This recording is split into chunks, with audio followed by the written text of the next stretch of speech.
prepare before you leave for the Classic? And if so, what do you do? Absolutely. There are several stages to preparing for the Classic. The first one is I have to make sure I have all of the office supplies that I need. Things like notebooks, my voice recorder, pens, and as I get older, I need my glasses too. The second thing I'm going to need is if I'm going to be out on the water, I have to make sure I have the right foul weather gear. I have to have a good rain suit. I have to have possibly a safe face helmet or a motorcycle helmet, hats, and gloves, and things like that. And the third thing is really sort of gearing up for the week and thinking about the stories that might develop and how I might attack them. On a year like this one, when there are so many new pros in the field, it may just come down to looking through the list of competitors and figuring out some of their biographical details and stories that I might want to pursue. A lot of these guys, I don't know as much about them as I did pre-split, so it's important to get a sense. So if someone comes out of nowhere and wins the tournament, I'm able to report on them adequately. What is the difference between being on the water or off the water at the show when blogging for Bass? Most of my classics, I have been on the water blogging, and that gives you a very real sense of what's going on, but it only gives you a sense of what one or two anglers are actually doing. So while you have the immediacy of this is what the water looks like, shatter flicking at 2 o'clock and you see a bite window open up, at the same time, you only have a very limited window into what's going on in the tournament. When I watch live, I have less of that immediacy, but I do have a broader picture of what's going on in the tournament. So it's a trade-off. Ideally, during the course of a particular tournament, I could do a little bit of both. What challenges do you face in planning your week?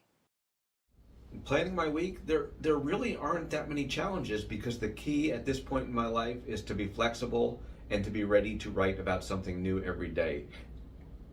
I guess there are some challenges. One challenge is getting too fixated on what I expect the story to be and not going with that flow. And the other one, frankly, is a practical concern. I get to the Classic. It's one of the few times during the year when I get to see everyone that I know, all my good friends from throughout the industry. And I want to make time for all of them, but invariably I end up feeling like I disappoint some people who want to see me because I simply can't make the time or have to cut them short when we get together.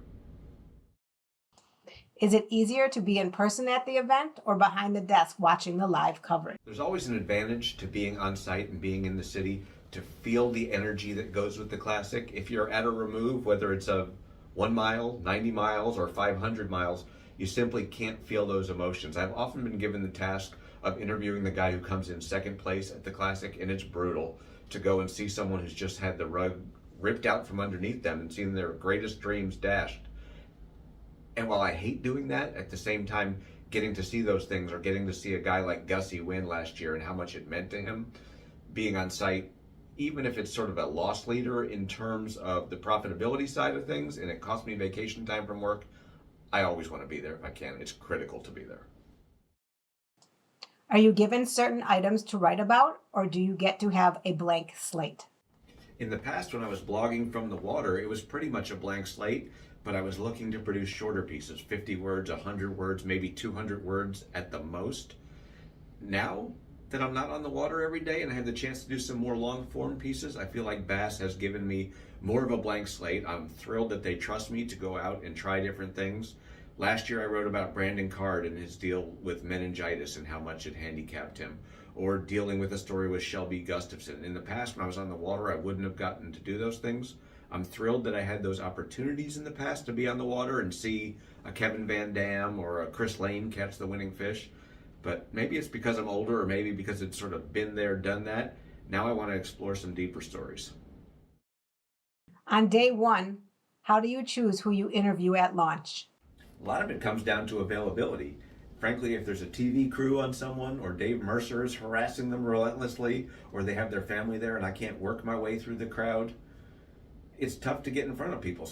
And sometimes there are guys who won't pull up to the dock until they absolutely have to. They'll stay off by themselves and you simply can't get to them.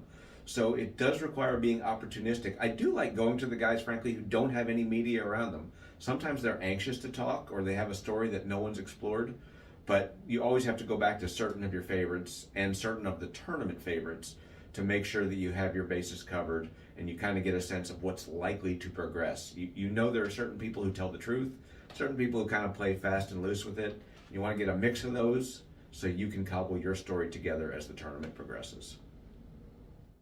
Do you write separate stories per day, or do you figure out a theme on day one and continue it through the tournament? When I'm at my best, I can figure out a theme ahead of time. But there are so many variables in the way a classic plays out, depending on the city, depending on the anglers, depending on the weather, that you really can't predict what's going to happen. So again, the key is to remain flexible. I have certain people I want to follow. For instance, a Jason Christie at Grand Lake. There's a story there whether he wins or whether he comes in 49th.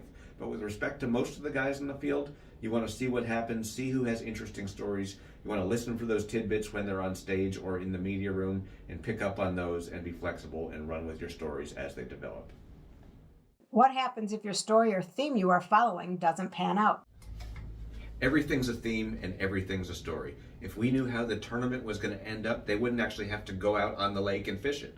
So the key is to remain flexible and see what happens. One of the greatest examples I can think of in literary history was written by, I believe, Truman Capote. It was called Frank Sinatra Has a Cold, and he was supposed to go and interview Frank Sinatra. He interviewed his family, his friends, all the people around him, and Frank Sinatra refused to be interviewed. So the theme of the story became, he had a cold. How do you write a story about someone when they're not there? How do you write a story about someone who's expected to win when they completely bomb? How do you write a story about the weather muddies up the lake and ruins everyone's plans? That's sort of the art and the science of it, and I'm still learning it every day. I'm not a professional writer. I'm not a journalism, but I like the challenge. The creativity and the creative aspect of it is what makes it interesting. You aren't the only writer. How do you all figure out what to write and make sure you aren't writing the same content? It may look kind of haphazard, but the editorial staff at Bass does a really good job of making sure that all of their topical bases are covered. Steve Bowman in particular gives us sort of a game plan for the week, a free-flowing game plan, where he figures out what people's strengths are, whether they're a photographer or a writer, figures out whether they're going to be at the lake or in town, and figures out what their preferences might be, and gives us general assignments and general territories to cover. I'm also very fortunate that I have writers at Bass like Steve Wright and Craig Lamb, and I'm not in competition with them. We all want the same basic goal, to cover this event as well as possible. So sometimes they'll give me a lead, or I'll think of something that Steve Wright would be much better at writing than I am, and I'll give it to him and say, this is something you might want to watch or you might want to follow. He can choose to research that and follow it or not. I've gotten some of my best stories that way, and I feel really good to be part of a team where we're cohesive and where my goal every day is, these guys are professional writers. I'm a part-timer. I'm a hack. I want to go out and make sure that I can keep up with them on the pen as well as the anglers can keep up with each other on the water. What is the most exciting part about the writing you do for the Classic versus the elites? I don't know that any particular assignment is more interesting or more exciting than the others. Obviously, being at a Classic and seeing history, true history, in a major event being made makes you feel like you're a part of something bigger than yourself. But I will say this, after writing for 20 years, I am thrilled that I still get up in the morning and I want to write, whether it's about an Elite Series tournament, whether it's about my day on the Potomac, whether it's about a new lure I bought, or whether it's about someone winning the Classic for the first time. I am fortunate that I feel like I get to be creative every day, and I work with great people, and I get to be in the places I want to do, and someone wants to read on occasion things that I have to write. So as long as Bass will keep having me back, I will keep going. And if they won't have me back, I'll go on my own. Would you change anything about what you can write or how you present your writing during the Classic? I'm going to take those questions in reverse order. The one is about how I present my writing during the Classic. Part of the problem is not a problem with the Bass website per se, but there's so much information there moving so quickly that it feels like certain things get lost at times. As for what I can write or how I can present it, I'm pretty happy with what I do. I wish the fishing industry was a little more forward in terms of criticism and critical takes.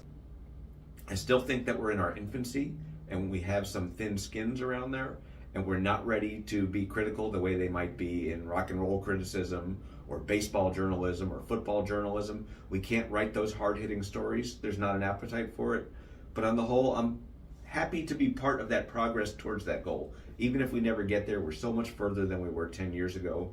And I still look forward to the Classic. It's circled on my calendar every year because I get to go and do what I love, and someone is willing to pay me to do it.